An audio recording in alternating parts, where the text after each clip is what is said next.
하나님의 크신 사랑이 우리 모두에게 임하기를 원합니다. 우리가 흔히 법정이라고 하면 매우 차갑고 엄격한 곳을 떠올립니다. 그리고 판사라고 하는 직업도 정해진 법과 규칙에 따라서 형벌을 내리는 무서운 사람이라는 인식이 우리 가운데 있습니다. 2019년 화제가 된 실제 재판에서 있었던 일인데, 미국의 로드 아일랜드주의 프랭크 카프리오라는 판사 앞에 96세의 빅터 코엘이라는 할아버지가 서게 됐습니다. 제목은 스쿨존 과속인데, 우리로 얘기하면 학교 앞 어린이 보호구역에서 과속을 해서 너무나 벌금이 많이 나와서 그 벌금을 좀 깎아달라고 이제 재판을 하게 된 것입니다. 우리나라도 그렇지만 미국도 이 어린이 보호구역에서 규정 속도를 어기게 되면 정말 상상 이상의 벌금을 내야 했습니다. 잔뜩 긴장한 그 할아버지에게 판사가 물었습니다. 선생님, 어린이 보호구역에서, 학교 앞 어린이 보호구역에서 과속을 하셨군요. 이렇게 얘기를 했습니다. 그랬더니 그 할아버지가 이제 자신의 처지를 이야기하는데, 판사님, 저는 올해 96세입니다. 저는 제 나이가 많아서 평소 운전을 잘 하지 않습니다. 가능한 한 운전대를 잡지 않습니다. 그런데 제 아들이 63세인데 심한 장애가 있습니다. 그래서 2주에 한번 병원에 데리고 가서 피검사를 받아야 하는데, 그날 어쩔 수 없이 운전대를 잡았는데 그만 실수를 하고 말았습니다. 이렇게 자신의 처지를 얘기했습니다. 이 할아버지의 처지를 들은 판사님의 얼굴이, 그 엄격했던 그 얼굴이 갑자기 변하면서 바뀌면서 온화한 표정으로 바뀌게 되었습니다. 그리고 법정에 올리도록 이렇게 얘기했다고 합니다. 선생님은 참 좋으신 분이군요. 96세에도 불구하고 60대의 아들을 지금 잘 돌보고 있다니, 참 그것이 귀중한 가족의 또 모습이기도 한 것이죠. 선생님의 재판권은 여기서 기각하겠습니다. 벌금은 없는 걸로 하겠습니다. 선생님과 아들은 모두 다 건강하게 사시기를 바랍니다. 이렇게 얘기를 했다는 것입니다. 재판정은 순식간에 분위기가 바뀌게 되었다고 합니다. 과속을 했으니까 마땅히 벌금을 내는 것이 마땅한 것인데, 법복을 입은 그 판사의 가슴 속에는 가난하고 연약한 그 사람들의 그 마음을 깊이 헤아리는 따뜻한 긍휼의 마음이 그 판사님의 마음 가운데 있었던 것입니다.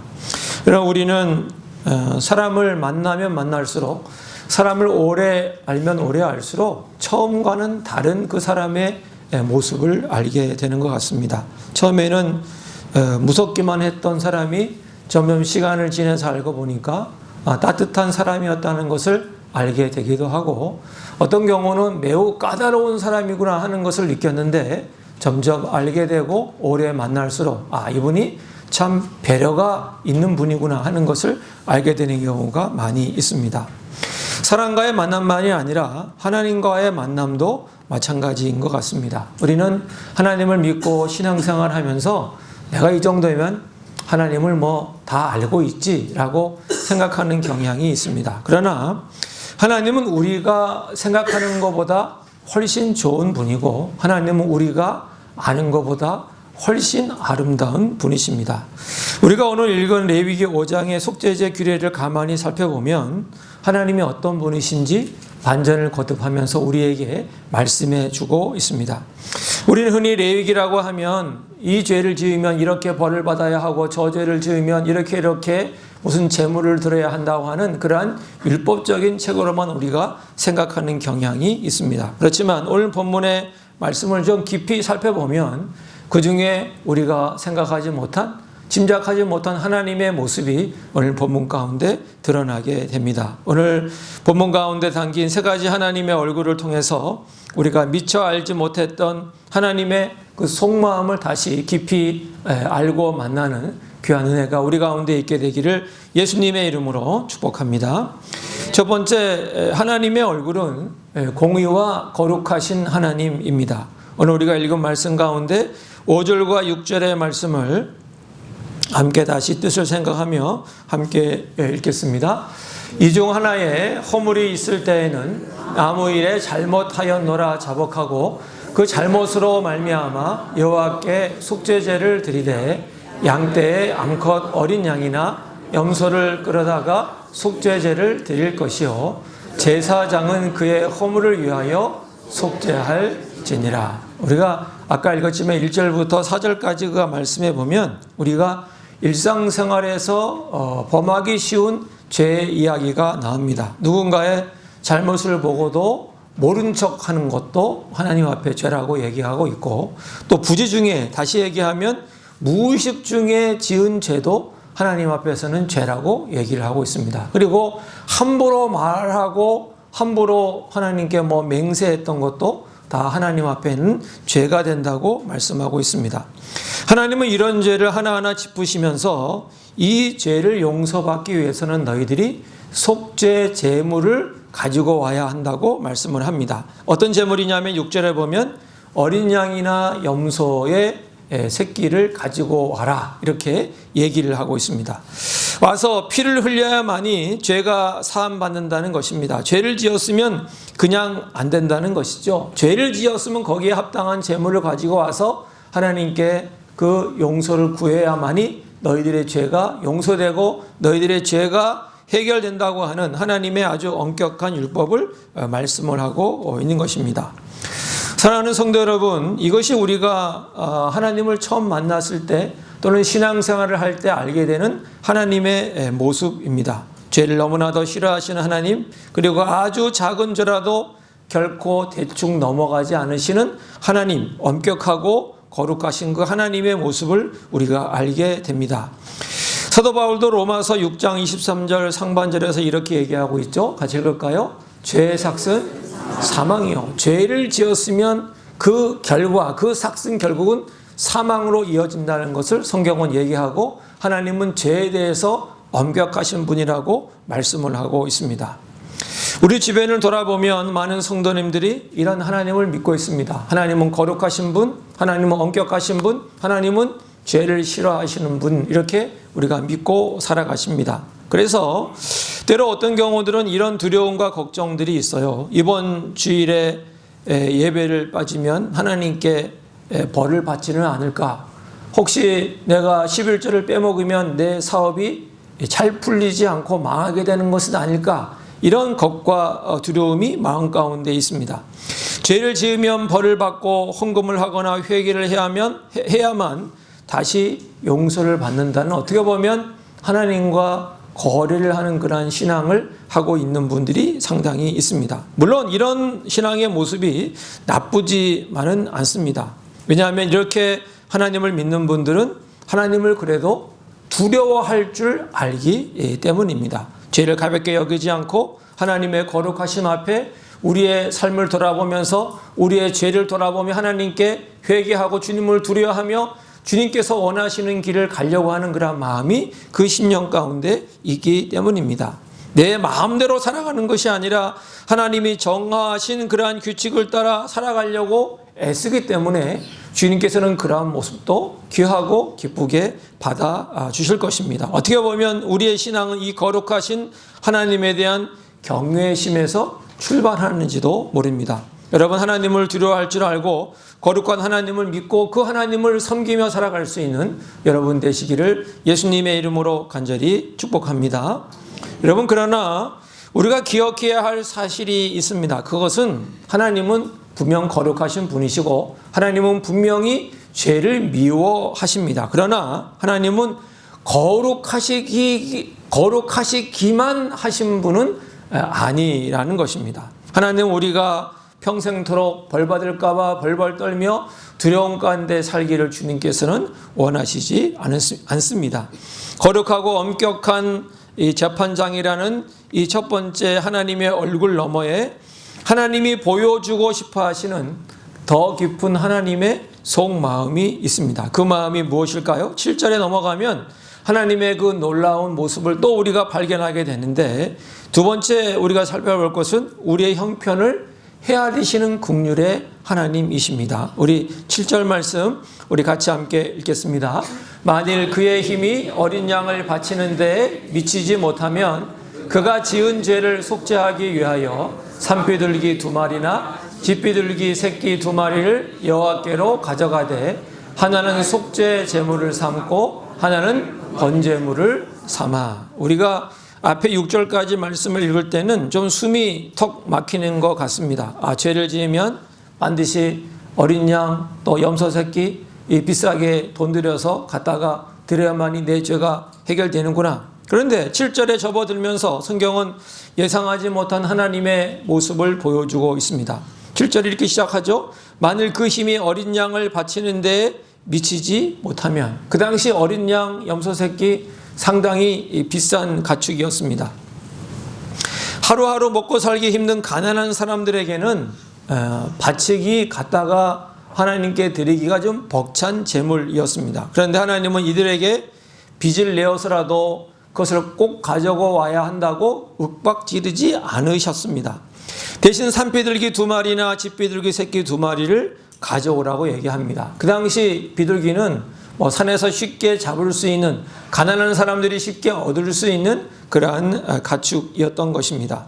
하나님께서는 가난한 자도 하나님께 나올 수 있도록 그 문턱을 확실하게 낮춰 주신 것입니다. 사랑하는 성도 여러분, 여기서 우리는 하나님이 어떤 분이신지를 다시 새롭게 발견하게 됩니다. 하나님은 찔러도 피 한 방울 안 나올 것 같은 그러한 무서운 심판관이 아니시라는 것입니다. 우리의 삶의 고단함과 경제적인 어려움, 내 삶의 무너진 형편을 누구보다 아시고 헤아려 주시는 긍휼의 하나님이 바로 우리가 믿고 사랑하는 하나님이라는 것입니다.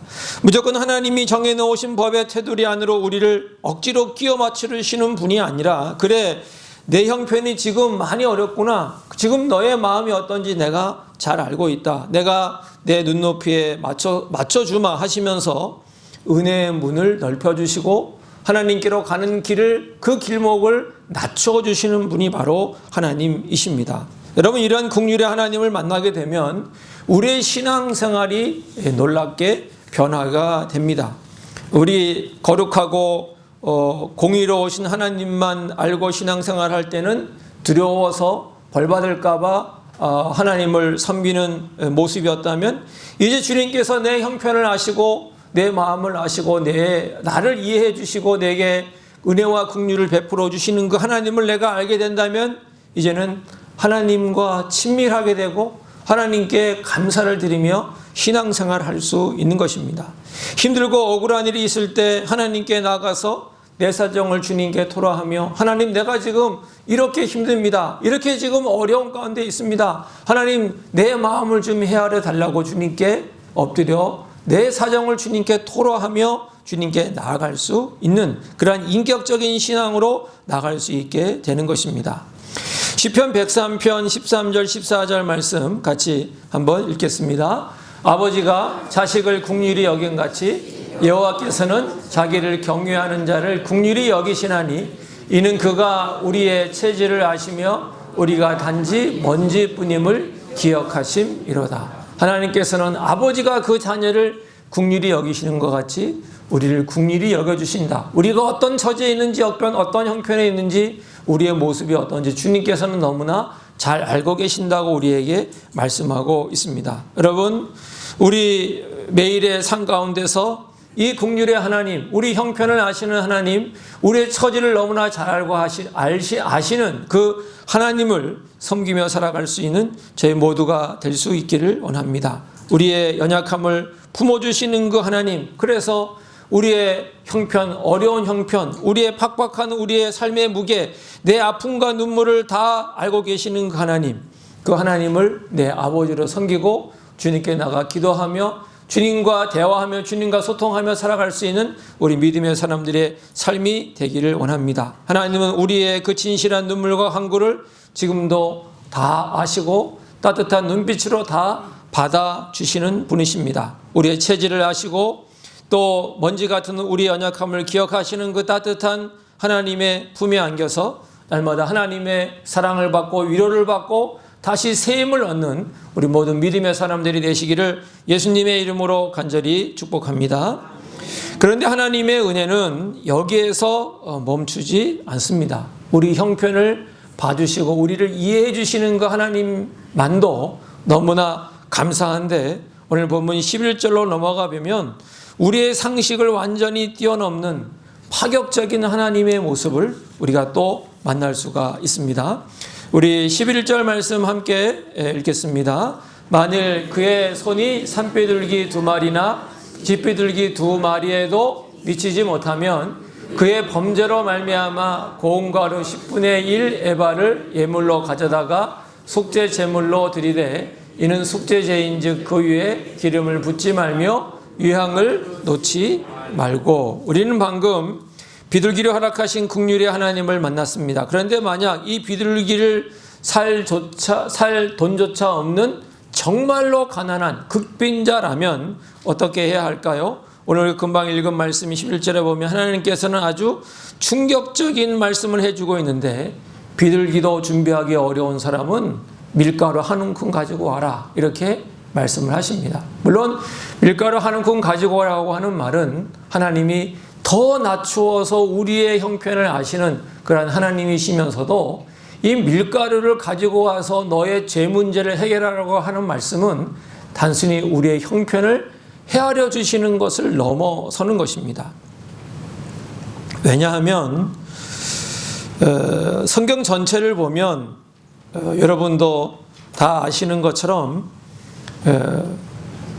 모든 죄는 피를 통해서만 사함을 얻는다고 주님께서 말씀하셨기 때문입니다. 우리 히브리서 9장 22절에 이런 말씀이 있죠. 우리가 다 알고 있는 말씀인데 같이 읽을까요?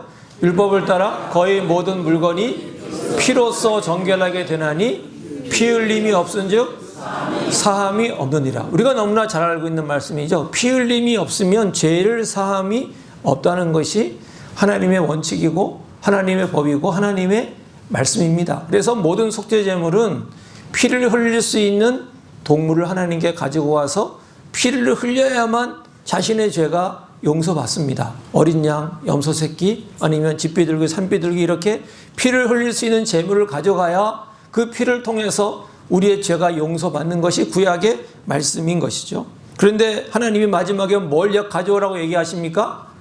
밀가루 한 움큼. 밀가루 한 움큼은 아무리 쥐어짜도 피가 나오지 않습니다. 피가 없는 제물입니다. 근데 하나님은 그 제물이라도 가지고 오면 너의 죄를 용서해 주겠다고 주님께서는 말씀하고 있는 것입니다. 다시 얘기하면 생명의 값은 반드시 피로 치러져야만 죄가 씻긴다는 하나님의 그 원칙, 그 법, 주님께서는 다 내려놓으시고 그것을 다 뒤로 하시고 그리고 사람들을 받아주시겠다는 하나님의 말씀인 것입니다. 우리는 여기서 우리가 믿는 하나님이 참으로 어떤 분인지 그 절정을 만나게 됩니다. 하나님은 우리의 형편을 알아주시는, 우리의 형편을 헤아려 주시는 긍휼과 사랑의 하나님을 넘어서서 하나님 자신이 세우신 법과 원칙까지 무너뜨리시면서까지 우리를 받아주시고 우리를 찾으시는 그 하나님이시라고 하는 것입니다. 여러분, 우리가 잘 알고 있는 탕자의 비유를 한번 생각해 보십시오. 아버지의 재산을 다 탕진하고 돼지 냄새를 풍기며 거짓골로 돌아온 둘째 아들 쫓아내지 않고 그 아버지가 받아준 것, 그것은 긍휼과 은혜의 아버지입니다. 그런데 자신의 재산을 다 탕진하고 돌아온 그 아들을 받아준 것을 넘어서서 그 아들에게 다시 반지를 끼우고 새 옷을 입히고 다시 아들로서의 지위를 회복해주고 그리고 그 아들이 돌아왔다고 송아지를 잡아서 잔치를 벌이는 것, 그것은 단순히 은혜와 긍휼의 아버지가 아니라 자신의 모든 것을 다 내려놓는 파격적인 그 아버지의 모습을 보여주시는 것입니다. 재산을 탕진한 거지를 받아주는 것이 긍휼이라면 거지를 다시 아들로 세우고 잔치를 벌이는 것은 세상의 상식을 뒤집어 엎는 파격인 것입니다.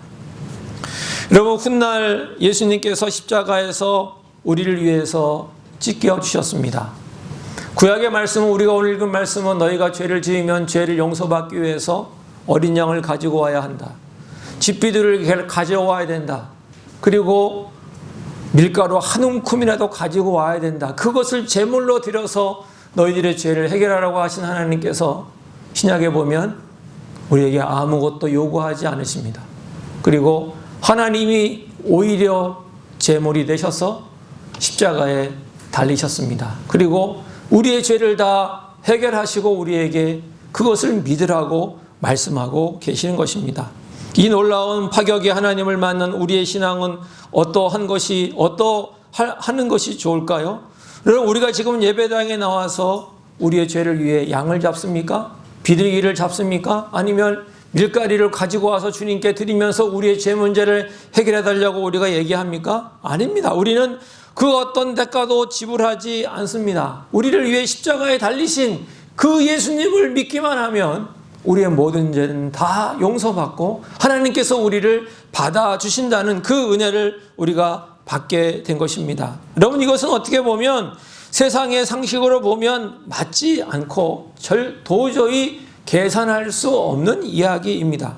그래서 이것이 은혜인 것입니다. 지금 우리는 나의 어떠함이나 나의 공로가 아니라 오직 예수님을 믿기만 해도 그 모든 것을 회복시켜 주시는 파격적인 그 하나님을 우리는 지금 예배하고 그 하나님께 감사하고 찬양하며 나아가는 것입니다. 누가복음 15장 22절 24절에 보면 아까 얘기한 우리 탕자의 비유에서 그 아버지의 모습을 볼 수 있는데 우리 말씀을 같이 읽겠습니다. 아버지는 종들에게 이르되 제일 좋은 옷을 내어다가 입히고 손에 가락지를 끼우고 발에 신을 신기라. 그리고 살찐 송아지를 끌어다가 잡으라. 우리가 먹고 즐기자. 사랑하는 성도 여러분, 저는 우리 모두가 이 엄청난 파격의 은혜 앞에서 가슴 벅찬 감격을 누릴 수 있기를 원합니다. 내가 뭘 하나님께 더 드려야 주님께 인정을 받을까? 내가 더 하나님께 뭘 더 수고하고 노력을 해야 하나님이 나를 사랑하실까? 하는 그러한 무거운 짐을 다 내려놓을 수 있기를 원합니다. 지금 주님을 우리가 예수님을 우리의 구주로 믿고 이 자리에 지금 앉아 있는 것 자체가 하나님의 기적이요, 주님께서 우리에게 베풀어 주신 파격적인 은혜와 긍휼인 줄로 믿습니다. 우리 연약함과 실패에도 불구하고 예수님의 십자가의 공로 하나만 보고 우리에게 잔치를 베풀어 주시는 그 하나님을 찬양하며 나가는 우리가 되기를 원합니다. 이 어마어마한 사랑을 받은 자답게 날마다 감사 가운데 기쁨 가운데 살아가는 우리가 되기를 원합니다. 그러한 믿음의 사람들이 될 수 있기를 우리 주 예수님의 이름으로 간절히 축복합니다.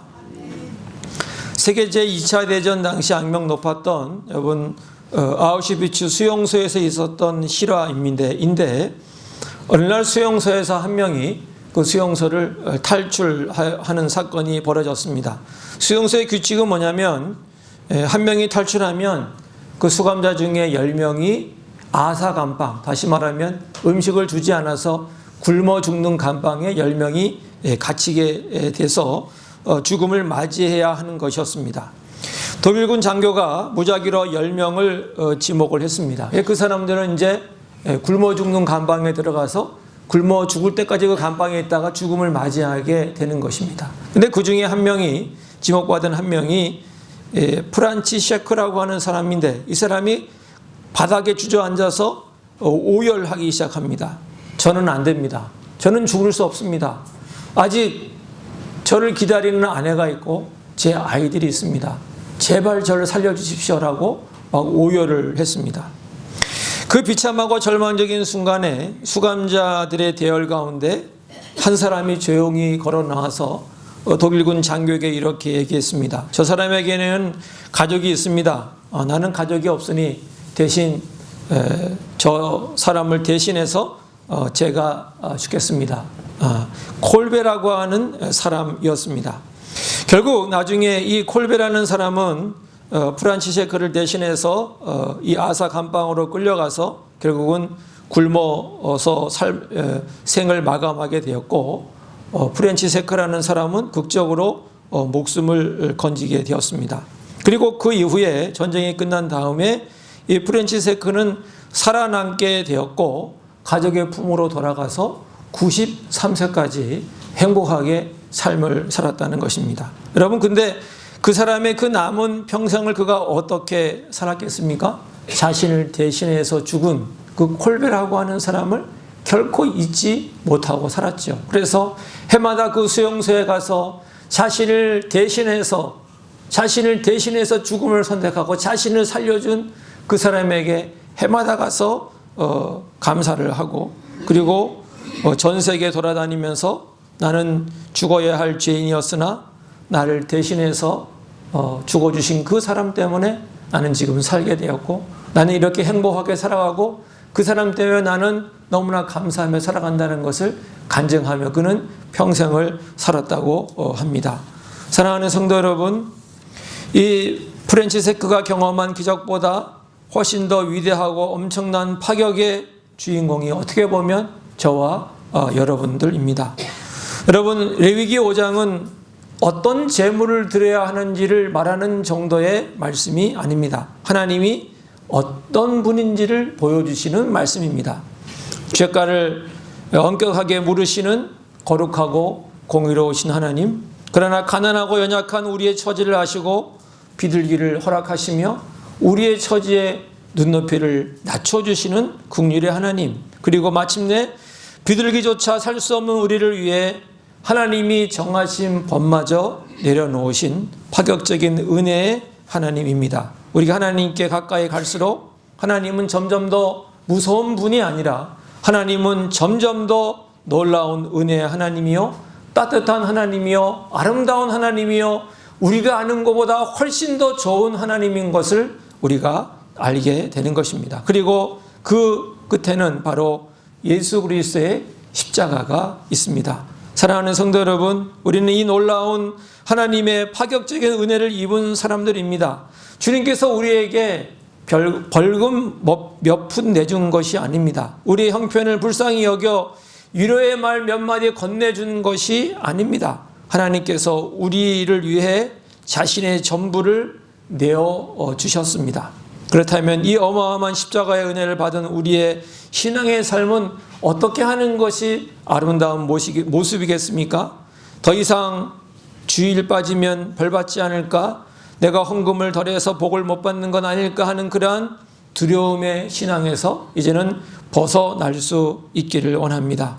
나 같은 자를 위해 스스로 제물이 되어주신 그 십자가의 사랑이 너무 커서, 그 은혜가 너무 커서 감사하며 그 감격 가운데 살아가는 우리 모든 믿음의 사람들이 될 수 있기를 원합니다. 프란치스코가 남은 평생을 감격 속에서 행복하게 살았던 것처럼 우리 역시 넘치는 기쁨, 감격 가운데, 그 감사 가운데 살아가는 우리 모든 믿음의 사람들이 될 수 있기를 원합니다. 이 시간에 우리를 향해 끝없이 낮아지신 그 하나님의 사랑, 하나님의 그 은혜가 우리 가슴에, 우리 마음에 새롭게 부딪혀 오기를 원합니다. 두려움도 내어쫓고 내 공로를 의지하려는 교만도 다 내려놓을 수 있기를 원합니다. 오직 우리를 위해 자신을 무너뜨리신 그 파격적인 은혜를 굳게 붙잡고 매일 감사와 행복 가운데 살아가는 우리 모든 믿음의 사람들이 다 되시기를 우리 주 예수님의 이름으로 간절히 축복합니다. 기도하겠습니다. 하나님 아버지, 오늘 우리는 하나님의 모습을 보게 됩니다. 하나님이 어떤 분이신지를 보게 됩니다.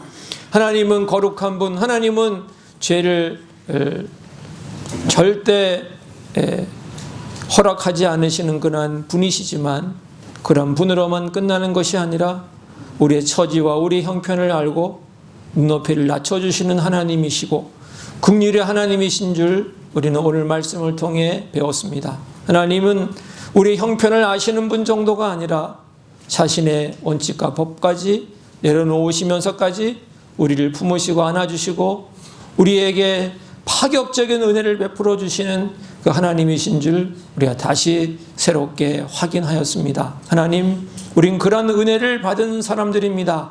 이제 우리가 신앙생활할 때 두려움과 겁내서 신앙생활하는 것이 아니라 하나님과 인격적으로 소통하며 대화하며 살아가는 우리의 신앙의 삶이 되게 해주시고, 더 나아가서 감사와 감격 가운데 살아가는 우리 믿음의 사람들의 삶이 되게 하여 주시옵소서. 그 가운데 감사와 행복이 넘치는 역사가 우리 모든 믿음의 사람들의 인생 가운데 있게 하여 주시옵소서. 예수님의 이름으로 기도하옵나이다. 아멘.